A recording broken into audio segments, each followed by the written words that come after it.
Un hivernage dans les glaces. Jules Verne, chapitre 9, La maison de neige. Le 23 octobre à 11 heures du matin, par une belle lune, la caravane se mit en marche. Les précautions étaient prises, cette fois de façon que le voyage pût se prolonger longtemps, s'il le fallait. Jean Cornbutte suivit la côte en remontant vers le nord.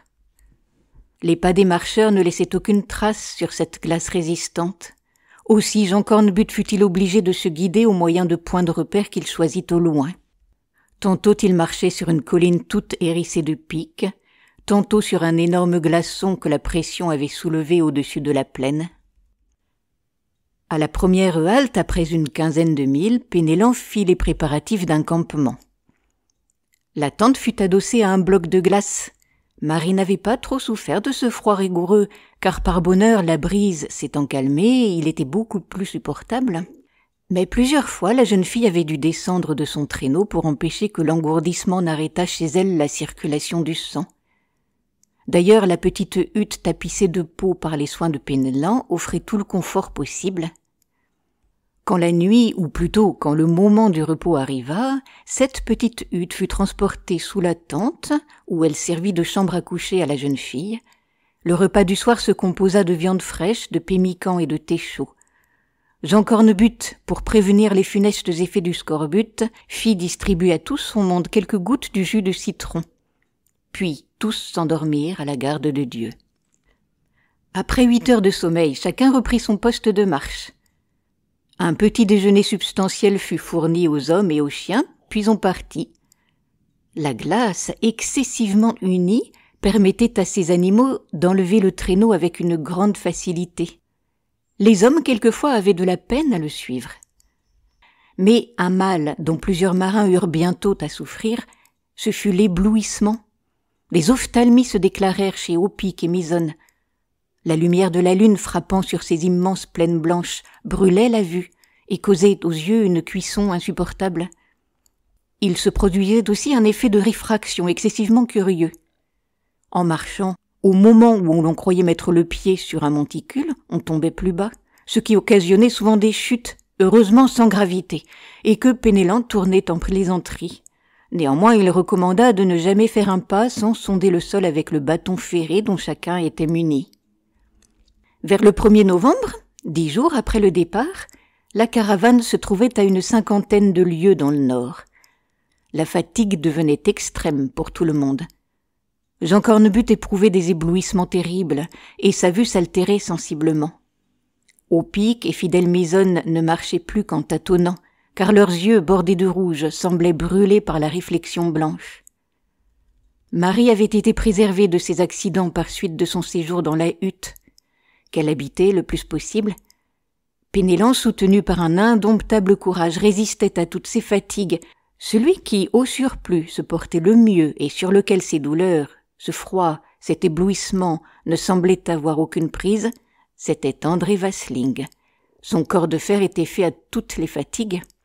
Il voyait alors avec plaisir le découragement gagner les plus robustes, et il prévoyait déjà le moment prochain où il faudrait revenir en arrière. Or, le 1er novembre, par suite des fatigues, il devint indispensable de s'arrêter pendant un jour ou deux. Dès que le lieu du campement fut choisi, on procéda à son installation. On résolut de construire une maison de neige que l'on appuierait contre l'une des roches du promontoire. Fidèle Misonne en traça immédiatement les fondements, qui mesuraient 15 pieds de long sur 5 de large. Penellan, Opic, Misonne, à l'aide de leurs couteaux, découpèrent de vastes blocs de glace qu'ils apportèrent au lieu désigné, et ils les dressèrent comme des maçons eussent fait de murailles de pierre. Bientôt la paroi du fond fut élevée à 5 pieds de hauteur, avec une épaisseur à peu près égale, car les matériaux ne manquaient pas, et il importait que l'ouvrage fût assez solide pour durer quelques jours. Les 4 murailles furent terminées en 8 heures à peu près. Une porte avait été ménagée du côté sud, et la toile de la tente qui fut posée sur ces 4 murailles retomba du côté de la porte qu'elle masqua. Il ne s'agissait plus que de recouvrir le tout de larges blocs destinés à former le toit de cette construction éphémère. Après 3 heures d'un travail pénible, la maison fut achevée et chacun s'y retira, en proie à la fatigue et au découragement. Jean Cornbutte souffrait au point de ne pouvoir faire un seul pas, et André Vasling exploita si bien sa douleur qu'il lui arracha la promesse de ne pas porter ses recherches plus avant dans ces affreuses solitudes. Penellan ne savait plus à quel saint se vouer. Il trouvait indigne et lâche d'abandonner ses compagnons sur des présomptions sans portée. Aussi cherchait-il à les détruire, mais ce fut en vain.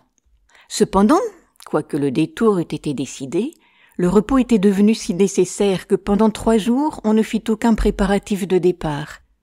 Le 4 novembre, Jean Cornbutte commença à faire enterrer sur un point de la côte les provisions qui ne lui étaient pas nécessaires. Une marque indiqua le dépôt pour le cas improbable où de nouvelles explorations l'entraîneraient de ce côté.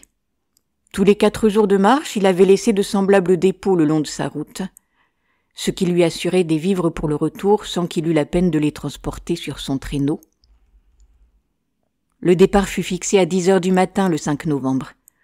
La tristesse la plus profonde s'était emparée de la petite troupe. Marie avait peine à retenir ses larmes en voyant son oncle tout découragé. Tant de souffrances inutiles, tant de travaux perdus. Penellan, lui, devenait d'une humeur massacrante. Il donnait tout le monde au diable.